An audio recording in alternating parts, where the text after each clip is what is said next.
Welcome everybody. Good afternoon to those in Africa and in Europe. Good evening to those in the Asia Pacific area, and good morning to those in the Americas. So today we will kick off our series on low carbon ammonia plants. So recently we published a list with all the low carbon ammonia plants that have been announced so far. And attached to that, we have a webinar series. And the first session is actually on Shades of Blue Europe. And actually blue here you should see with a wink, because in the end it's not about green and blue, but it's about carbon intensity. But it's very important to note here. The session is being recorded, and after this session we will post this webinar on our YouTube channel as soon as possible. So today we have two speakers, Bjørgulf Eidesen, who is the CEO of Horisont Energi, and Toby Lockwood, who is the manager on carbon capture technology and markets at the Clean Air Task Force. So today we will have a deeper dive into the Horisont Energi Barents Blue project being announced recently by Horisont Energi, which is 1 million tons per year metric tons blue ammonia plant being announced in the north of Norway. And our two speakers will discuss this project, but also the wider blue hydrogen landscape in Europe. So with that, I would want to give the floor to Bjørgulf. There you go. Thank you very much, Kevin, and thank you for attending. My name is Bjørgulf Haukelidsæter Eidesen. I'm the CEO of Horisont Energi, and also it's a special day for me because I'm spending the first day in our Hammerfest office in Northern Norway, which is the municipality where the Barents Blue project will be located. So I'm actually sitting now, I guess, 40 minutes drive from the plant site. So that's maybe a good place to be when I'm going to present to you today. So if you take next slide. Just to start out with some key things about Horisont Energi. We are in a sense a project company today, wanting to accelerate the transition to carbon neutrality through pioneering projects, and where Barents Blue, which I'll talk about, is our first one. We were founded in 2019. We have offices in Norway and in the UK and out of Oslo in 2021, and have a very strong investor lineup with E.ON Energy projects being, or E.ON being the biggest shareholder in the company. We are focusing on industrial scale, value creation and carbon neutrality in all we do. So we are only focusing on industrial scale projects. Our business areas is clean ammonia and carbon capture and storage, and shipping then of both ammonia and CO2. When we say clean ammonia, we are meaning both green and blue ammonia, just to be clear. We are developing the world's first scale clean ammonia plant in Europe, the Barents Blue. I'll come back to the project shortly. And Polaris Carbon Storage Project is actually the first CO2 storage project after Northern Lights, which was a government initiative. We're also focusing on carbon removal, storage of green CO2. So next slide. Our mission statement: accelerate the transition to carbon neutrality through pioneering projects and setting a new standard for others to follow. And what I'm talking about today is this new standard for clean ammonia. So that's a key point in this presentation. So next slide. The Barents Blue project is located in northern Norway, and it's a special location in Europe that you might not know, but in this northern part of Europe there is a congested power system. So you have a location where you have particularly good conditions for ammonia. You also have gas that don't have access to the European market, and you have a very cool climate, which is very beneficial for this type of production. Our project is also part of this European hydrogen strategy, IPCEI Hydrogen. So it's a part of the, let's say, the implementation of the European hydrogen strategy. What we are trying to do here is to develop the most carbon and energy efficient ammonia plant in the world. And according to the list from AA, I see that we have some contestants for that ambition. So we'll take on the competition with the other projects out there. We are trying to develop, it's a greenfield project, this is not a brownfield, it's a greenfield from scratch, developing it to be zero emission, environmentally friendly plant. We focus a lot on sustainable solutions, circular practices in the design. Some of you might know this EU taxonomy. It's the environmental standard of green industrial activities in Europe, where we have 6 environmental goals focusing on not only carbon, but also on other sustainability criteria, also biodiversity and use of water resources. That's also focuses in a project where we try to minimize the impact by implementing good solutions that accommodate these targets. The annual output per train of this project is 1 million tons of clean ammonia or blue ammonia. It's based on natural gas and renewable energy and water, where we do carbon capture and storage. I will get back to the details in the next slide. We have a project which might be expanded up to 3 trains. So it's possible to develop this project into production of 3 million tons in total over time. But initially, we are looking for 2 trains to start with. Just take the next slide. So this is a key slide. In this project, we really try to get the lowest carbon footprint that we can.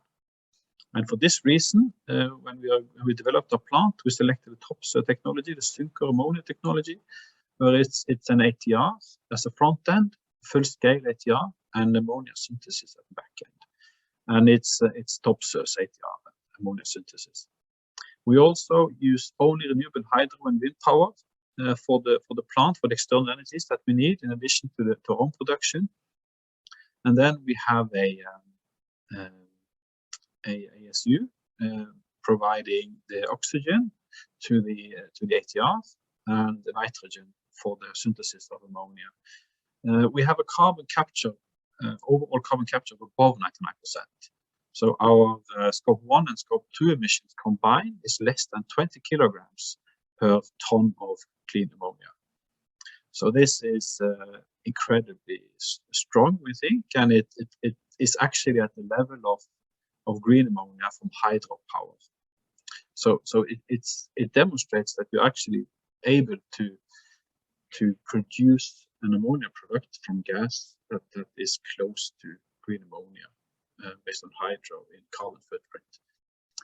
All the CO2 that we capture is exported offshore through a pipeline to a storage, the Polaris storage that I mentioned, where it will be permanently sequestered. And in Norway, we have proved that the storage is able to keep the CO2 there for more than 1,000 years. It will be there for a lot more than 1,000 years, but for practical terms and simulations, that is the criteria. So take the next slide. There's been a great interest in the project and in the press, and I think it's what has been important for us is to get the message across that this is a very clean product with a very low carbon footprint, and we do sequestering of the CO2. And through this project, we want to be part of setting the standard for how this project should be. So this is also the webinar we do today, I guess, also part of the means to get the message out there. Take the next slide.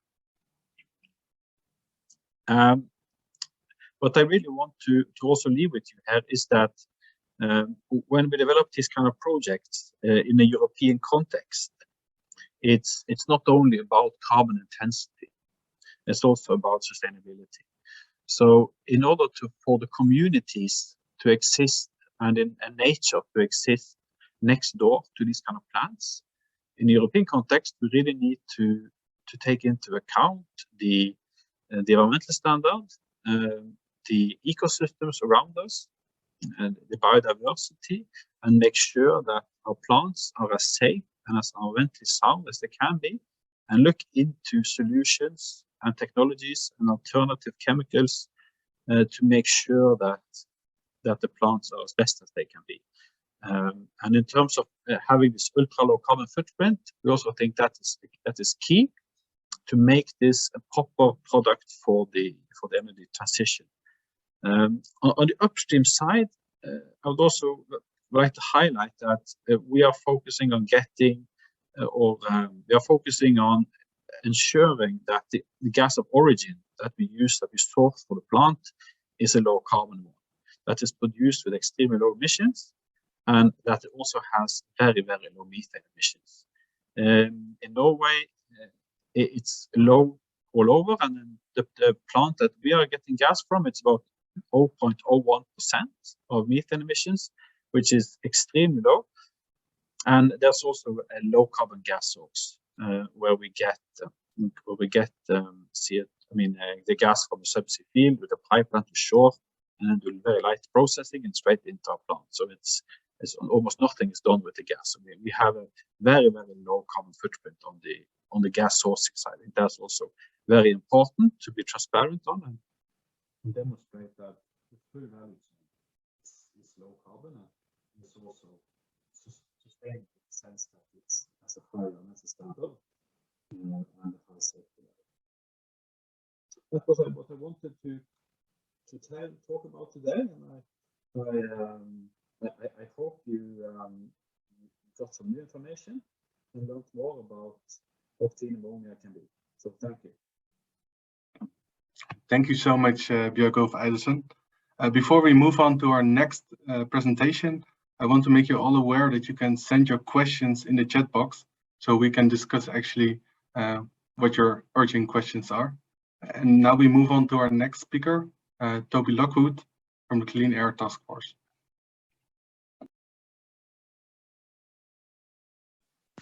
Hi, thank you, Kevin. Hello, everyone, and thanks for inviting me to speak at this webinar. Just wait for my slides to appear. Great. So, yeah, as Kevin mentioned, I'm a Technology and Markets Manager for Carbon Capture at Clean Air Task Force. So I'm going to focus on the carbon capture and storage element of low carbon or blue hydrogen and ammonia projects in this short presentation. Next slide, please. So just to introduce my organization, Clean Air Task Force was founded in 1996 in the US, and it's been operating for most of its lifetime, primarily in the US on advocating for decarbonisation policies with a strong focus on technology optionality and innovation as a key means to achieve net zero. In the last few years, it's expanded globally, and I'm part of the team working in Europe. So next slide, please. So Clean Air Task Force interest in carbon capture and storage, or what we sometimes call carbon management, is really due to its versatility in decarbonising a wide range of sectors of the economy. Carbon capture and storage appears very frequently in studies which model the transition of society to net zero, because it can offer these different functions, can decarbonize industry, certainly in heavy industrial sectors such as cement and steel. It can help decarbonize power generation assets, which have long remaining lifetimes. And as we're talking about today, it can unlock low carbon fuel production, such as hydrogen. Of course, it can also be used as a technical solution to remove carbon dioxide from the atmosphere. So all these options appear frequently in decarbonisation scenarios. So next slide, please. Just to give some idea of the magnitude of that, the IEA's roadmap for achieving net zero by 2050 reaches to 7.6 gigatons per year of CO2 captured in 2050, and that's, as you can see from the diagram, across a range of different sectors. And what's marked fuel supply there is hydrogen and forms of hydrogen. So that's really significant contribution to the total CO2 captured, and it represents about half of the total hydrogen produced in 2050, with the other half being from electrolytic hydrogen. Next slide, please. Also worth noting that carbon capture and storage features heavily in the IPCC's recent report, sixth assessment report from the third working group, which focuses on mitigation pathways. So without going into too much detail, this report looks at a number of integrated assessment models which look at how our economy, the global economy, can be decarbonized or can reach global warming targets over to the end of the century. So the ones I've looked at here are pathways which achieve the key goal of 1.5 degrees of warming with limited overshoot. That refers to temperature overshoot. And there's a median average in those pathways of over 600 gigatons of CO2, which is cumulatively stored over that period. A lot of that is from carbon removals through bioenergy CCS. I think it's worth noting that the IPCC highlights some illustrative mitigation pathways, and only one of them doesn't include any CCS, and that also requires energy consumption to nearly halve by 2050. So that's the kind of trade-off you're looking at if you want to avoid CCS. Next slide, please. So Clean Air Task Force has been mapping carbon capture storage projects in the US, in Europe, and now in the Middle East as well. This is just a shot of our European projects tracker. Unfortunately, it doesn't extend far enough north to see the project we're talking about today, but it is on there. And I think there's a number of things to highlight in European activity in carbon capture and storage. There's really a shift away from power sector emissions to looking at industrial emissions as well as hydrogen production. And there's a lot of activity around the North Sea where there's a really strong resource, geological resource for CO2 storage, which is being developed by a number of countries, including the UK, Norway, Netherlands, and now Denmark. So yeah, the yellow markers, it's worth noting the yellow circles are hydrogen projects, or projects which are primarily hydrogen, and you can see they're also clustered around the North Sea area. Next slide, please. So yeah, I won't go into too much detail here, but there's a number of different approaches being taken around Europe to developing a commercial case for deploying carbon capture and storage. In many countries, there isn't really a commercial case at the moment, which is why deploying carbon capture and developing storage sites represents a cost for industries, and some of that cost can be recouped through the carbon price, but industries aren't fully exposed to the carbon price, and the carbon price is too volatile at the moment to really drive investment. So we're seeing a number of kind of top-up approaches from various member states. In Norway, there's just been a significant funding package towards the Longship project, which includes both storage and capture plants. In the Netherlands, there's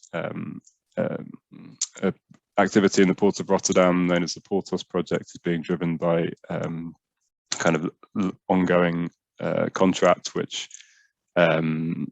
can make up the difference between the carbon price and carbon capture costs for emitting industries. And the UK has really proposed something quite similar and is looking at developing that. I'm going to talk about that a bit more later. In Sweden, we're seeing a similar contract-based approach for bioenergy, and in Denmark as well, a similar long-term contract support is currently being proposed. And there's some funding also available from the EU, which notably has recently selected a number of carbon capture and storage projects in its last call. Next slide, please. So two barriers to carbon capture and storage generally that I want to highlight are firstly this funding gap, which I've already alluded to, and we've quantified this at CATF, taking into account the carbon price saving for installing carbon capture based on a projected carbon price to 2035. We still see a big gap in the amount of funding which is required, and that's shown by the circles in the top right there. So the gap between the what the announced projects require to break even and what they are currently receiving for existing funding schemes and the carbon price benefit is around 10 billion euros. Also, there's a severe shortage of storage. A lot of these announced projects on our map are all kind of assuming that storage will be available in the North Sea, but storage in the North Sea is not being developed fast enough. And it's being developed even more slowly elsewhere. So we're seeing the demand for, there's almost, the demand for CO2 storage is about half of the available, is about double, sorry, the available storage, which will be online by 2030. Next slide, please. So just to come to the fuel aspect of this picture, we have a division at CATF which looks at the zero carbon fuels, and it's really based on recognition of the fact that the majority of our energy use globally today is in the form of fuels. It's not in the form of electricity. And while electrification is going to expand massively, there are a number of sectors that have been identified which will be difficult to electrify. Next slide, please. As a result, studies looking at the decarbonisation of Europe and global decarbonisation typically include large amounts of low carbon fuel production, which is normally constitutes hydrogen and its derivatives. So here's a review of various studies looking at EU decarbonisation by net zero, and you generally see around 2,000 terawatt hours of hydrogen produced per year in 2050, which is around 70 megatons per year. So there's an enormous scale up required, because at the moment, hydrogen production in the EU is around 8 megatons per year. Next slide, please. So meeting this demand with green hydrogen alone is going to be hugely challenging, and that's why we see blue hydrogen also appearing in these studies, especially in the near and medium term. Just to illustrate the scale of electricity required, I've represented that 70 megatons of hydrogen demand in 2050. If that was produced by electricity, that's over 3,000 terawatt hours per year of electricity, which is more than the current power generation from all sources in the EU in 2020. And of course, a solar and wind power are an even smaller component of that. So we really see blue hydrogen as a means of, firstly, its potential, that picture is changing all the time, but it's potentially lower cost. It's lower cost in the near term, and those costs can reduce still further. But more importantly, it can provide the volumes we need in the near term rapidly, and free up renewable generation for areas where it can be used more, where there's fewer alternatives. So next slide, please. I think I'm going a bit over time here.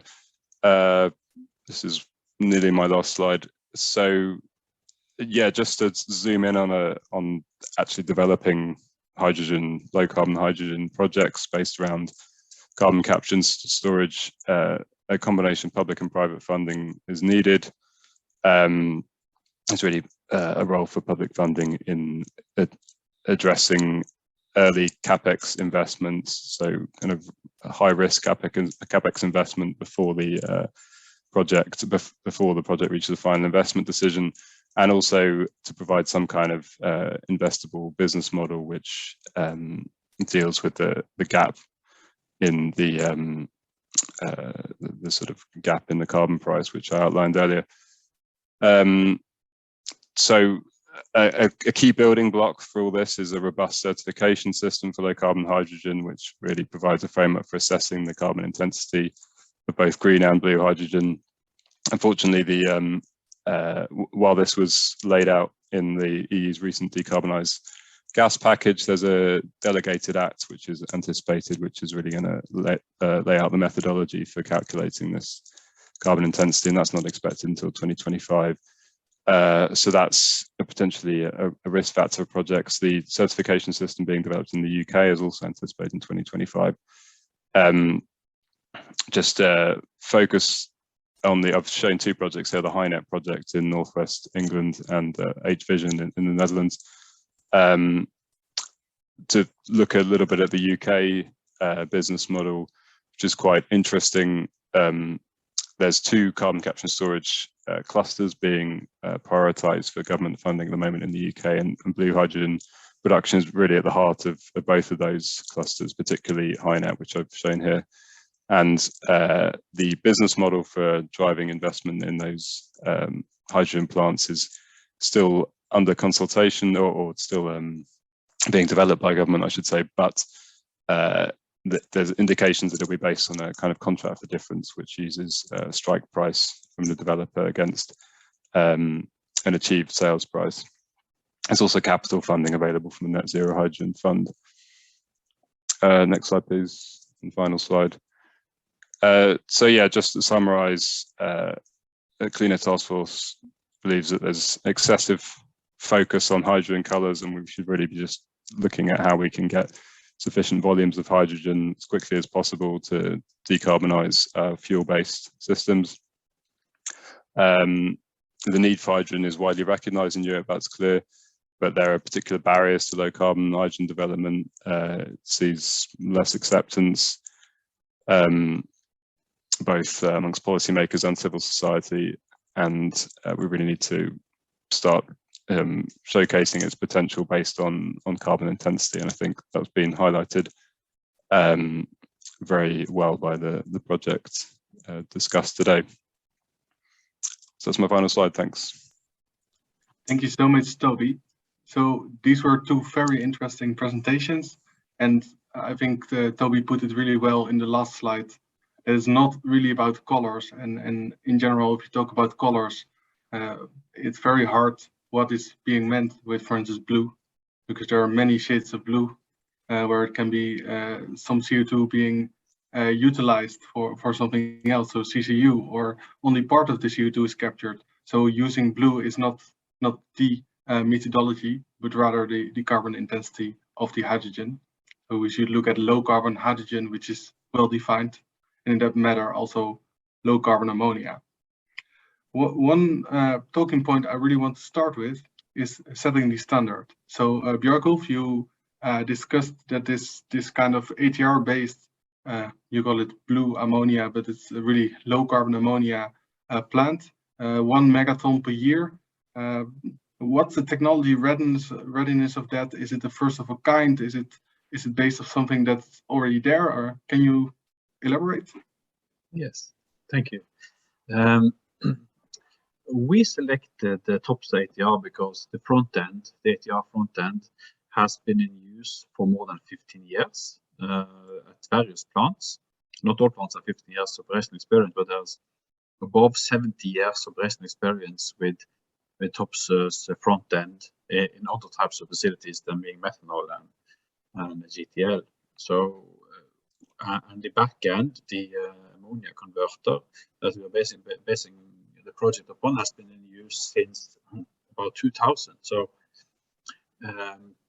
other key technology elements in the plant have also had some use. We are stretching the envelope of a few of these components, but mostly the core technologies are proven, and that was why TOPS technology was attractive to us. If that answers the question. For sure. And I'm wondering also, Toby, are there any other projects outside the ammonia space where also this kind of technology is being developed? So this ATR-based hydrogen production? Yeah, I think to my knowledge, I think most of the greenfield hydrogen plants being proposed at the moment are ATR, certainly the ones in the UK. But and I'm not an expert on methane reforming, but my understanding is that SMR is not a dead, it's far from a dead technology, and it's really continuing to develop. A lot of the time ATR is characterized as having higher capture rates, but I think new SMR technologies can achieve capture rates over 90%. So they can be competitive, and they have a lower power demand, of course, because they don't require air separation. So yeah, I think it depends on the situation and on the context, on the intensity, carbon intensity of your power, as to which might be the best choice. but it does seem like recent investments are tending towards ATR.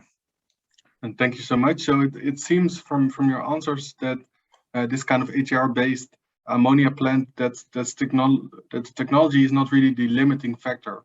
So what's actually then the limiting factor? Is it legislation, certification, or demand side for low carbon ammonia? So Bjørgulf, what's limiting for you putting 3 of these big plants there instead of just this one? Yeah. So in our case, at the current, when we started the project, obviously the environment in Europe are different than now, but I guess even in this environment, there's no such thing as a let's say mature market for the clean. There's no such thing as an established market price. So in this, so at least in Europe, in this phase of development, you need to find really good projects. So the limiting factor is the industrial conditions for developing a good project. You can also maybe say that if there were a lot of a big market with an established pricing, that obviously make things easier.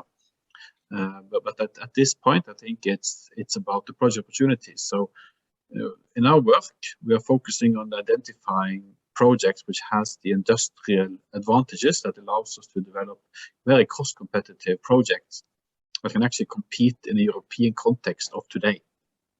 And when I mean, let's say, then I mean in a gray ammonia context, to be clear. So if there would be other similar cases, we could deliver additional projects, and that is also why we are focusing on building new projects in the same area that we are now. So we will have additional projects in this area. Barents Blue is the first, and we'll probably use similar technologies going forward. But it's all about really finding the place where all the industrial logic work in the current context. If, like Toby said, there were contracts of difference, you could obviously within that framework create projects more freely without having to find the really sort of hot spots where you could make things work today. But I guess that luxury we don't have, at least at this point, so we need to put together a project that works commercially without that. All right, so Toby, also from your side, so in your slides I saw that regarding the storage facilities, there seems to be a difference between what's being announced actually and what's there in terms of development. Is that also a problem that's going to resolve itself, or is it, or do you expect this to be an issue in like 5 years? Yeah, I think the issue is increasing as time passes, and it may not be resolved until we get into 2030s. Storage development, developing these storage sites can take several years. Hopefully that process will accelerate as regulators, governments get more adept at dealing with the regulatory process, and companies developing the sites also get more adept at dealing with those processes and get more technical experience. I'm sure Bjørgulf can comment on that, but yeah, I mean, there's no doubt if the demand, companies seeing the demand for CO2 storage sites should respond by developing, but it's difficult because you have this famous chicken and egg problem where the CO2 capture plants are maybe reluctant to develop the capture on the capture side if they can't see a route to storage, and storers are reluctant to develop storage sites when they are not sure of having CO2. So these things really need to develop in quite close lockstep. And projects like the one we're talking about today is a good example of that, where you have a clear source and a clear sink. But in future, we need to go towards a more flexible situation where storage is developed perhaps independently and based on a general availability of CO2 around Northern Europe and around the whole of Europe, indeed. So I think, yeah, governments need to work to, and the EU especially needs to work towards coordinating development of these storage sites, expanding it beyond the North Sea,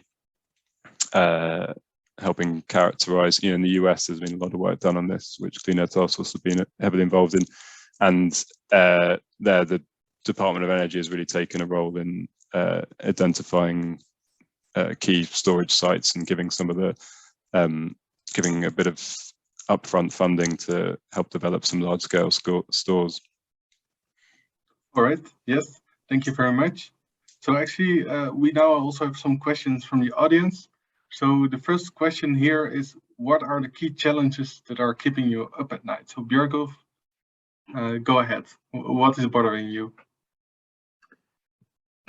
Yeah, I guess when you're developing a project such as this in such a, let's say, a crisis type of environment that we're in, with the energy crisis, we have war in Europe. We have a very unpredictable and volatile market for raw materials, for transport, for goods in general. You have no idea, where the market is going. So when we are maturing this project towards an investment decision, we can obviously hope that things have let's say, gotten to a more normal state, both in the market and in terms of the situation with Russia and Ukraine, and also with terms of the energy markets. So I think we will all benefit from more stable conditions. So I think the uncertainty of where markets are going is something that is obviously bothering us, because it will obviously increase capital costs, making it harder to make the investment decision. I guess we need to see some more stabilization of the markets. So I think that's very important. And I think also in this environment, regarding, I guess, if you look at the Toby's presentation and the contracts for difference, I think even for governments it will be difficult to handle contract for difference in this very volatile market. So I think we're on the positive side for this project, since we are not based on that type of let's say, framework. We have an industrial logic that also works in this environment. So for us, it's mainly the procurement side that is keeping us up at night, and creating uncertainty with respect to what the capex will be in the end. Thank you very much. So you're talking about markets actually. Is this something you expect in the early years, that you serve the general market, or do you really expect point-to-point delivery of this ammonia for energy or hydrogen applications? I guess in this project, we are a partnership of 3 companies. It's ourselves, and it's Equinor, and it's Vår Energi. And speaking on behalf of Horisont Energi, I guess the other partners might have different approaches to the market, but we are looking for the bulk of the product to be delivered on longer-term contracts in terms to ensure bankability of the product. You could have, the government could come in, like Toby alluded to, and provide frameworks that avoids that, because you might have different appetites for taking on long-term commitments. But at the same time, in this market, there are other companies also wanting to take a position in the energy transition and need stability on the sourcing of their feedstock for their production and for their investments. So I think we see that there are parties aligned. So we will focus some point to point. That is unavoidable. But we also will reserve a certain part of the production more for the free market to help establish that, because we need the free market to get a market dynamics in place and to get market prices in the public domain, which we can base our projects upon going forward. I guess all of us will benefit from such pricing being established. Thank you very much. So one question I also got from the audience, and probably that's more for Toby as well. So the question is, will the volatility of the gas prices in Europe, so in continental Europe, hamper the investment in developing blue, so fossil low carbon hydrogen, as compared to green/renewable hydrogen? Do you see a shift there? Yeah, I mean, I think it goes without saying that the current energy crisis and high gas prices are massive. Definitely changing the picture, and they're a big barrier, as Bjørgulf mentioned. I think it's definitely hasn't made things easier for developing this sector, but and we're seeing I think it's had a number of interesting effects. I think we're seeing countries in Western Europe looking to diversify their gas supplies, and of course, and often that leads to more necessarily more interest in securing blue hydrogen as well, because countries are seeking closer relationships with Norway. Norway is keen to provide decarbonized gas. Also, countries are looking to form close relationships with exporters in the Middle East, and those countries are also looking at both green and blue hydrogen. So I think, as society decarbonizes, it's important to remember that the use of natural gas is going to decrease. In all scenarios, that of course that happens. There's a dramatic reduction in natural gas consumption. So this is by no means a pathway to sustaining the level of fossil fuel consumption we use now, but it's really a pathway to decarbonizing, to contributing towards the decarbonization of the fossil gas we use now. And I think if you look at the UK situation, I think under the current price situation, it does make a lot of the gas-based projects more challenging, but I think the expectation is that by the time these projects come online in 5 years or less, maybe I think they're looking at 4 years, we could be looking at a different picture. And it's important not to be too short-termist about this. I think when shale gas was exploding in the US 10 or so years ago, I think there was a general feeling that natural gas was losing its kind of association with its negative association with reduced energy security and high prices, price volatility, and clearly, we've all been shown that that's not really the case. Still vulnerable to those forces, but things will keep changing. So I think it's definitely an issue. Yeah, definitely an issue, but difficult to speculate. I think we need to work on fundamentals, and that's the fact that we need a lot of hydrogen and we need it soon.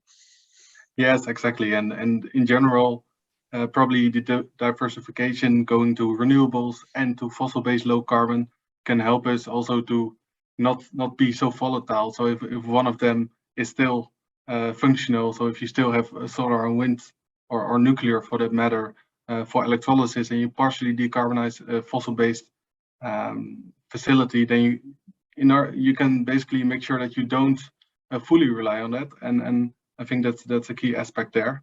Bjørgulf, can you comment a little bit on, of course, right now there's the natural gas in Europe is quite an issue.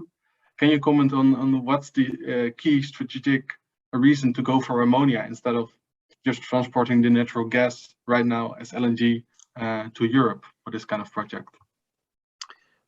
I guess for us as a company, as we are only doing carbon neutral energy sources, for us it makes perfect sense. But from a Norwegian perspective, I think that it makes a lot of sense to develop these kind of plants because it creates a new long-term industry. We can start out with decarbonizing the export from Norway rather than exporting the gas and having our customers from Norway develop ammonia plants on their shores. We can develop the industry in Norway and export the decarbonized product. So that is, I think, a more long-term and smart way forward. Furthermore, there will be a lot of developed wind power offshore Norway, or also in the region we are talking about here. So establishing these kinds of plants will enable us to export green hydrogen in the future as green ammonia through this infrastructure that we are developing. So it's a much more long-term strategic move, I think, moving over to the clean exports than staying in the fossil exports. So I think it's the same, like Toby said, it's we are in the transition, and we need to look at the logic and the long term and sort of the underlying key factors, and that is moving us towards decarbonizing our export. Thank you so much for that. Now I actually want to focus a little bit on the certification side of things. So are certification schemes actually right now limiting this kind of projects from your perspective, Toby? The rollout of low carbon technologies, or is this not really an issue? Well, it's probably be informative to get Bjørgulf's perspective on this, from a project developer, but we've certainly highlighted it as a potential barrier to projects because these certification systems aren't in place. I mean, there's a number of systems that have been developed, such as the Certify system in Europe, and there's a number of national systems that have been proposed, but yeah, I think developers in Europe particularly need to know what the EU's own assessment of in the decarbonized gas package. I think it requires low carbon fuels to meet a 70% reduction on alternatives, but it's really important for project developers to know how that's assessed. There's a lot of details behind that, and we're going to have to wait for that for I think until 2025. So yeah, I guess at the moment projects in a position of just trying to be as low carbon as possible. Maybe that's not an issue for the Barents Blue project, which is clearly quite competitive. I mean, I would like to stress that for blue hydrogen projects, methane emissions are really one of the most significant. It's very easy for methane emissions to dwarf any residual CO2 emissions in terms of global warming impact, and reducing methane is one of our primary areas of work at Clean Air Task Force. So yeah, we would be keen for any certification system to have a very robust approach to methane emissions across the whole value chain. That's very clear indeed, especially because when you look at the global warming potential of methane on a 100 years level, it's a lot less compared to if you look at it from a 20 years perspective. So it also really depends on what's the framework put in place there. And I was also wondering, Bjørgulf, so right now there is no clear low carbon ammonia certification or anything global. Is that actually hindering you, or do you have some kind of point-to-point agreements regarding carbon intensity and other sustainability indicators? Yeah, no, I think it's a key point, like also Toby alluded to. It's to have indiscriminate objective certifications allows you to demonstrate to the market that you fulfill certain requirements. So we have a scheme in Europe, and we are qualifying the project according to the scheme, and we are fulfilling all of these requirements of the EU taxonomy. So we are able to demonstrate taxonomy compliance for the project.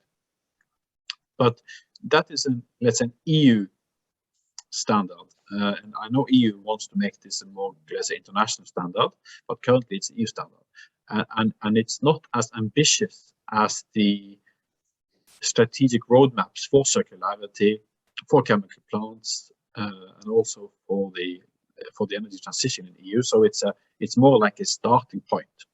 It's like a minimum level, like a framework for a green market, and we don't expect that frame, that out of frame, sort of to be the requirement for clean products. So I think within this frame, there will probably more be stricter requirements and be higher standards for products coming from the certification schemes, which will be the true differentiators between product qualities. So I think we will benefit a lot from getting this, but as a starting point, at least, we are within the frames of the EU taxonomy. That's good to hear. I got a question from the audience. So how far is the CO2 offshore storage from shore? And do you reuse a gas line, or is it a new one for this project? Yeah, everything is brand new. It's a greenfield. It will be a new pipeline. It's about 100 kilometers from shore. It looks a bit like an oil and gas development on the subsea. It's simpler, easier. It's wells, but everything is greenfield. There hasn't been an oil and gas production in this area. It's a sandstone water-filled structure, about 1,200 meters below sea level. So it's a place where the CO2 will be stored in supercritical phase for a very, very, very long time. So it's nothing to do with building upon oil and gas. I guess Toby's presentation mentioned that there is about 500 billion tons of CO2 storage capacity in Europe. In Norway, it's theoretically estimated about 80, and most of this is in sandstone structures where there hasn't been any oil and gas production. That's important to know. It's just a fraction of this that is related to oiled or existing old oil and gas production reservoirs. So in general, in Europe, Toby, do you see some similar CCS capacities or similar structures of storage, or is this very different from the project in the Barents Sea? Yeah, I mean, it's very similar across the North Sea. I'm not a geologist, but yeah, I think the important point is that there's a lot of capacity, a lot of theoretical capacity across Europe, particularly in the North Sea. I think the UK also has quotes a number around 70 to 80 gigatons of capacity. So we're seeing similar developments in the UK with these sandstone or saline aquifer type structures.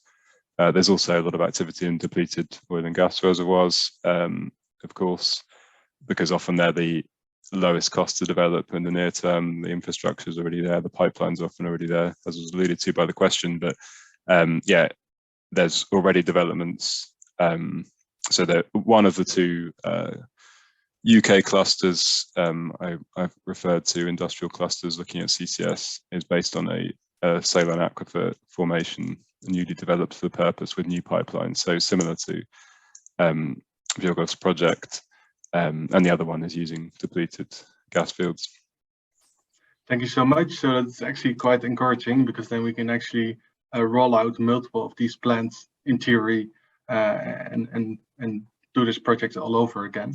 There's one question in the audience which I might be able to answer. So it's about the difficulty of producing green hydrogen. So it probably means renewable hydrogen, probably from solar and wind.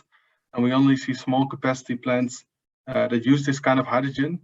To answer that question, actually right now that is true. However, we see that renewable ammonia is being scaled up rapidly, and around 2025, maybe 2026, renewable ammonia plants based on solar and wind will have the capacity of world-scale fossil-based ammonia plants. So basically, the scale of the Barents Blue project, that kind of scales are also under construction for renewable ammonia. So I hope that answers your question, Mohammed Khalifa. Now I actually want to finish up with some questions, some final statements from both of you. So first of all, I want to start with Bjørgulf. So let's say we are 5 to 10 years from now. What would be the ideal scenario? What needs to happen to make you very happy? I guess a full development of 3 trains in the Barents Blue, and I guess a second Barents Blue project, and I guess another full-scale green project based on the same, more or less the same technologies.